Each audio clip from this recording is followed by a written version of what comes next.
കോഴിക്കോട് ഓമശ്ശേരിയിൽ 10 വയസ്സുകാരൻ കുളത്തിൽ വീണ് മരിച്ചു. ഓമശ്ശേരി മുടൂർ മൂസക്കുട്ടി റഹ്മത്ത് ദമ്പതികളുടെ മകൻ മുഹമ്മദ് അജാസാണ് മരിച്ചത്. വിവരങ്ങളുമായി റിയാസ് KMR ചേരുന്നു. റിയാസ്, വളരെ സങ്കടമുണ്ടാക്കുന്ന ഒരു വാർത്ത. എങ്ങനെയാണ് ഈ മരണം ഉണ്ടായത്?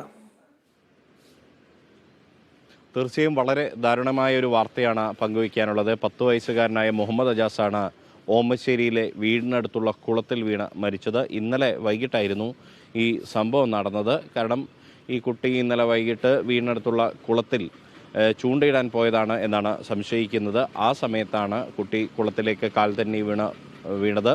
ഉടൻ തന്നെ ശബ്ദം കേട്ട് നാട്ടുകാർ ഓടിയെത്തിയ നാട്ടുകാർ കുട്ടിയെ കുളത്തിൽ നിന്നും രക്ഷപ്പെടുത്തി. പിന്നീട് ഓമശ്ശേരിയിലെ സ്വകാര്യ ആശുപത്രിയിൽ പ്രവേശിപ്പിച്ചു. പക്ഷേ ജീവൻ രക്ഷിക്കാനായില്ല. രാത്രിയോടുകൂടി കുട്ടിയുടെ മരണം സംഭവിക്കുകയായിരുന്നു. ഇപ്പോൾ കോഴിക്കോട് മെഡിക്കൽ കോളേജ് ആശുപത്രി മോർച്ചറിയിലാണ് മൃതദേഹം സൂക്ഷിച്ചിട്ടുള്ളത്. അല്പസമയത്തിനകം തന്നെ പോസ്റ്റ്മോർട്ടം നടപടികൾ പൂർത്തിയാക്കും. ഉച്ചയോടുകൂടി കുട്ടിയുടെ മൃതദേഹം ഖബറടക്കും എന്നാണ് അറിയുന്നത്. ശരി റിയാസ്.